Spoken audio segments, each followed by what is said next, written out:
ውስጧ ነው የሚጎዳው እና ውስጧ ነው በሽተኛ የሚሆነው የሱሳ ሽበቱ ገንፍሎ ይወጣል ወደ ውጭ ይወጣል የለቲ ተራ ፈቱ አይቶ ነበር ወዲያት በኋላ በባህሪዋ እየጠላት ይመጣል ግን እኮ የሸበተ ሁሉ የማይደሰትባት ስራዋ ሁሉ የማይመቸው وتحمل لسانها عليه بالبزالة ከባድ መጥፎ በቃላት የምትገርፈው ምላስ ረጅም የሚባል ምላስ ጅሮ በመላሷ የምትገርፈው የምትወጋው ከሆነ ወይን غاب عنها لم تأمن لمنها ወጣ ካለ የማያምናት ሌላ ችግር የምትፈጥር ክብሯንም ገንዘቡንም ማጠብቅ ከዚህ ጋር ማኖር ከባድ ከሷ ጋር አላህ ይጠብቅ ልጅ ወልዶላታል ለልጆች ብሎ እንግዲህ አባታቸው እንዲያጡ ልጆች እንዳይበተኑ ብሎ ላላ ብሎ ከሶበረሳ ምን አጅር እንደሚያገኝ ምን ይሆናል አው ሶስተኛው ምንድነው የሚወለድ يكون علي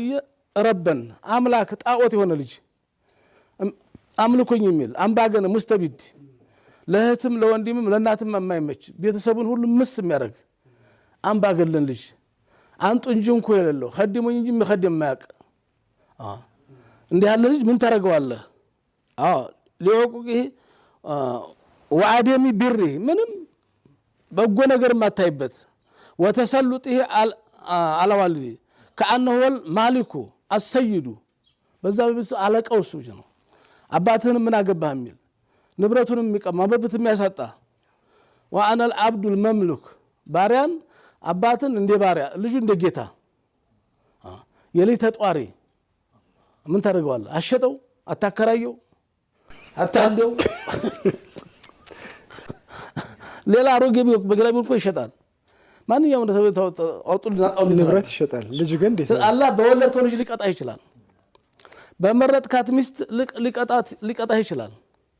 ምርጫ አላህ ልፈራ ይገባል እንደገና ሌላው ምንድነው ወሚን ማሊና አሉ ገንዘብ ቢዝነስ ሊያስደስት ይችላል በገንዘብ ጣጣ ሊያመጣብህ ይችላል ጣጣ የማያመጣን ገንዘብ በለው አላህ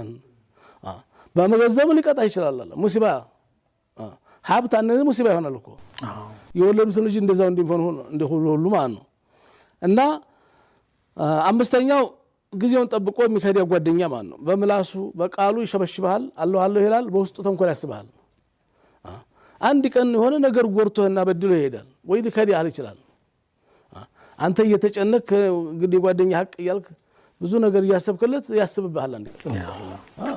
ስለዚህ ጎርቶህ ተሆነ ከባድ ነው ከርቶህ ተሄደ